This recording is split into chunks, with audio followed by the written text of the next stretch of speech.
निधि की शादी सुमित के साथ हुई थी।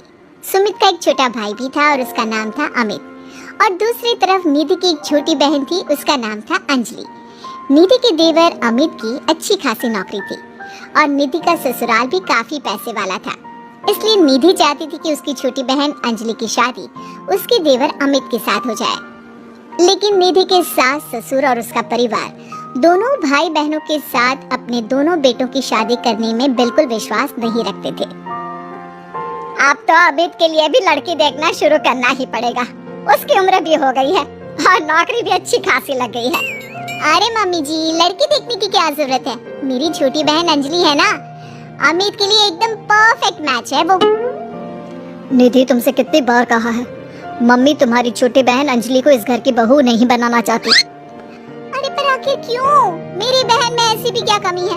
सुंदर है, सारा काम करना जानती है, फिर आपको क्या परेशानी है? बात परेशानी की नहीं है बेटा, लेकिन मैंने शुरू से ही सोच रखा था एक ही घर की दो लड़कियां अपने बेटों के लिए नहीं लेकर आऊंगी। वो क्या है ना, दोनों बहनें देवरानी जेठानी बन जाएंगी तो बस प्रॉब्लम ही प्रॉब्लम आने वाली है। लेकिन निधि इस बात के लिए बिल्कुल तैयार नहीं थी। वो तो किसी भी कीमत पर अमित और अंजलि की शादी करवाना चाहती थी और इसीलिए उसने अपनी बहन अंजलि को अपने ससुराल में बुलाने का प्लान बनाया। कुछ दिनों के बाद सुमित, वो क्या है ना, मम्मी पापा कुछ दिनों के लिए मामा जी के घर पर चले गए हैं और अंजलि घर पर बिल्कुल अकेली है, तो मैंने सोचा उसे यहाँ बुला लेती हूँ। हाँ हाँ, क्यों नहीं भाई, तुम्हारी छोटी बहन है, तुम उसे बिल्कुल यहाँ बुला सकती हो। लेकिन सुनो, अमित और उसकी शादी के बारे में कोई बात मत छेड़ना, मम्मी इस बात के लिए कभी तैयार नहीं होगी। अगले दिन अंजलि निधि के ससुराल पहुंच जाती है और निधि के कमरे में। अरे दीदी, तुम्हारा देवर तो बहुत हैंडसम है, लेकिन मेरी तरफ नजर उठाकर भी नहीं देखता। अरे तू चिंता क्यों करती है, वो तेरी तरफ नजर उठाकर भी देखेगा और तू इस घर की बहू भी बनेगी। बस अब तू देखती जा। अब कहना क्या चाहती है दीदी? यही कि तू किसी न किसी तरह से बहाना करके कुछ दिन इस घर में रुक जा, बस फिर देख मैं क्या करती हूँ। अगर आपने मेरी शादी अमित के साथ करवा दी ना दीदी, तो जिंदगी भर आपकी सेवा करूंगी। मुझे तो आपकी शादी के बाद से ही बहुत पसंद है। अरे मेरी प्यारी बहना, तेरे दिल की खबर तो मुझे कब से लग गई थी। सब जानती हूँ मैं। बस अब चिंता मत करियो और जैसा मैं कहती हूँ वैसा करती जाओ। अगले दिन देख अंजलि, थोड़ी देर बाद मेरी सास बाथरूम से नहाकर निकलेगी, तो बाथरूम के दरवाजे पर थोड़ा सा पानी गिरा दे। ये क्या कह रही हो दीदी? आपकी सास गिर गई तो उसे चोट लग जाएगी और आपके लिए मुसीबत हो जाएगी। अरे पागल, जैसे ही वो गिरने लगे तो झट से जाकर उसे संभाल लेना। देख, मेरी सास के दिल में अब तुझे जगह बनानी है। इस घर की बहू बनना है या नहीं? हाँ दीदी, वो बात तो सही है। ठीक है, मैं चुपचाप जाकर बाथरूम के दरवाजे पर पानी गिरा कर आती हूँ। कुछ देर बाद सास जैसे ही गिरने लगती है, अंजलि वहाँ पर पहुँच जाती है। हे भगवान, अभी मैं गिर जाती तो मेरे हाथ पैर टूट जाते। अरे भगवान भला करे, तुमने मेरी जान बचा ली। मैंने कहा था ना मम्मी जी, मेरी बहन बहुत अच्छी है, सबकी मदद करती है। हाँ, बात तो तुम्हारी सही है अंजलि बेटा, भगवान तुम्हारा भला करे। आज तुम्हारी वजह से मैं तो मरते मरते बच गई। थैंक यू अंजलि, तुमने मम्मी को गिराने से बचा लिया। अरे वाह दीदी, आज तो तुम्हारी ट्रिक काम कर गई। बस अब जैसा मैं कहती हूँ वैसा ही करती जाओ।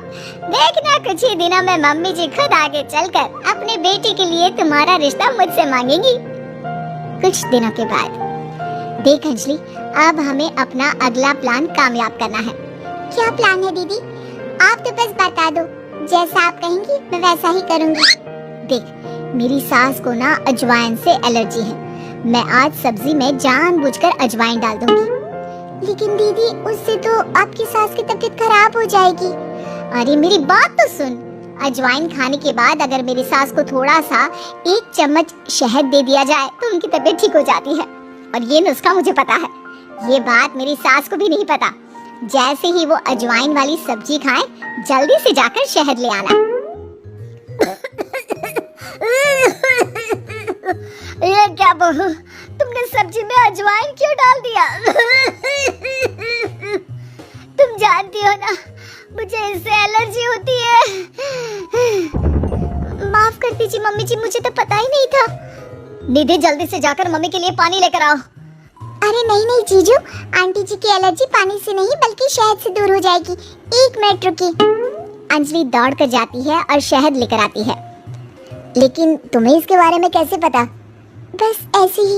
आंटी जी ये लीजिए, जल्दी से 1 चम्मच शहद खा लीजिए। अब देखिए थोड़ी देर में आप ठीक हो जाएंगी। तुमने तो एक बार फिर से मम्मी जी की जान बचा ली अंजलि, वरना मैंने तो आज बहुत बड़ी गलती कर दी थी।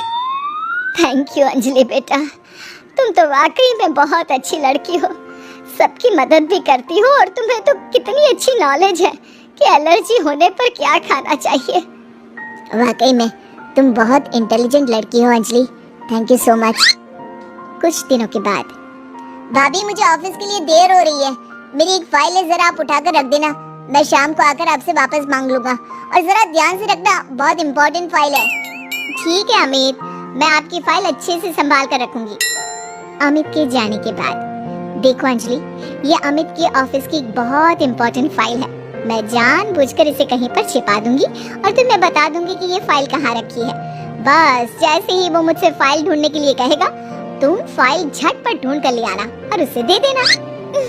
वाह दीदी, मुझे इस घर की बहू बनाने के लिए आप कितनी मेहनत कर रही हैं। शाम के वक्त, भाभी मैंने आपको एक फाइल संभाल कर रखने को दी थी, प्लीज जरा वापस दे दीजिए ना, मुझे एक प्रेजेंटेशन बनाना है। निधि उस फाइल को ढूंढने का नाटक करती है। क्या करूं देवर जी, आपकी फाइल मिल नहीं रही मुझे। अरे भाभी ये आप क्या कह रही हैं? अगर वो फाइल नहीं मिली तो मेरा प्रमोशन नहीं होगा, बहुत इंपॉर्टेंट फाइल है। अमित ये रही तुम्हारी फाइल, दीदी ने ऐसे ही बैठक में छोड़ दी थी और वो काम करने वाली आती है ना, वो इसे उठाकर डस्टबिन में डालने वाली थी, लेकिन सुबह मैंने तुम्हारी बात सुन ली थी तो संभाल कर रख दिया। अंजलि मैं कैसे तुम्हारा शुक्रिया अदा करूं, तुम जानती नहीं तुमने मेरे लिए आज क्या किया है। अगर ये फाइल खो जाती ना तो मेरा बहुत बड़ा नुकसान हो जाता। देवर जी, मैं तो आपसे पहले से कह रही थी, मेरी बहन अंजलि बहुत अच्छी है। वाकई में बहुत समझदार और इंटेलिजेंट लड़की हो तुम, हमारे फैमिली के लिए कितना कुछ कर रही हो। पहले मम्मी को बचा लिया और आज मेरी फाइल। अगले दिन, मुझे लगता है कि अमित भी अंजलि को धीरे धीरे पसंद करने लगा है। तुमने फिर से वही कहानी कहना शुरू कर दिया। मैंने कहा ना, अंजलि की शादी अमित से हम नहीं करवाना चाहते। देखो बेटा, तुम्हारी बहन बहुत अच्छी है, लेकिन फिर भी मैं अमित के लिए किसी दूसरे घर की लड़की लाना चाहती हूँ। एक ही घर की 2 लड़कियाँ मुझे अपनी बहू बनाकर नहीं लानी। मम्मी जी, मेरी बहन ने आपके लिए इतना कुछ किया और फिर भी आप उसके साथ ऐसा कर रही हैं। तुम गलत समझ रही हो निधि, ये बात तो हम लोगों ने तुम्हें पहले ही कह दी थी। तुम्हारी कोशिशें बेकार है, ऐसा कुछ नहीं होने वाला निधि। देखा दीदी, तुम्हारे सब कुछ करने के बाद भी तुम्हारे ससुराल वाले मुझे इस घर की बहू बनाने के लिए तैयार नहीं है। लगता है अब एक आखिरी खेल खेलना पड़ेगा और देखना, उसके बाद सब ठीक हो जाएगा। मजबूरी में मेरी सास को अमित के साथ तुम्हारी शादी करवानी पड़ेगी। लेकिन दीदी अब आप क्या करने वाली हैं?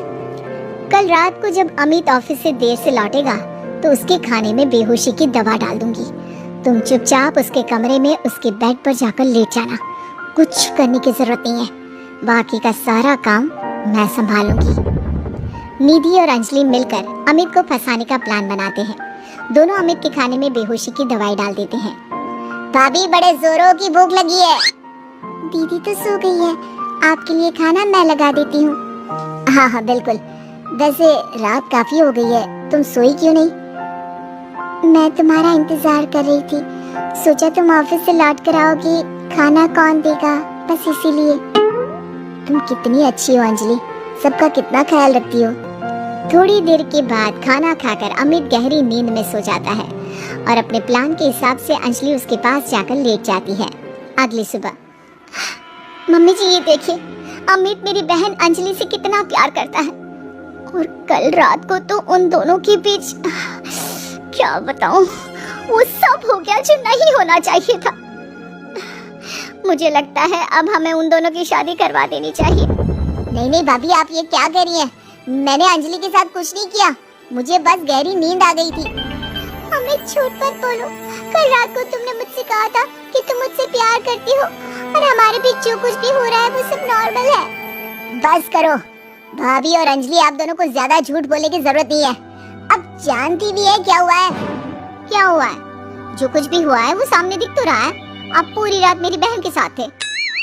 आपका प्लान तो मुझे उसी वक्त समझ में आ गया था जब गलती से मेरा खाना आपकी बहन अंजलि ने खा लिया और वो बेहोश हो गई। और वो बेहोशी की हालत में वो सब कुछ कह रही थी जो आप मुझे कहने वाले थे। क्या इसका मतलब तुम्हें सब पता चल गया? हाँ, मुझे सब पता चल गया। और आप सबकी जानकारी के लिए ये भी बता दूं कि मेरी पहले से ही एक गर्लफ्रेंड है शिवानी, और मैं उसे बहुत पसंद करता हूँ। देखो निधि, ये तुमने ठीक नहीं किया। अपनी बहन को इस घर की बहू बनाने के लिए तुम इस हद तक गिर सकती हो, मैंने कभी सोचा भी नहीं था। अमित ठीक कह रहे हो, वो सब हमारा नाटक था, लेकिन गलती से मैंने शायद बेहोशी वाला खाना खा लिया और हमारी पोल खुल गई।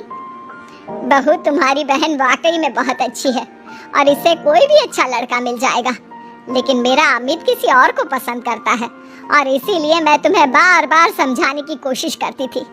बस मैं तुम्हारा दिल नहीं तोड़ना चाहती थी, इसलिए कभी तुम्हें शिवानी के बारे में नहीं बताया। लेकिन अब तो सब कुछ सामने आ चुका है।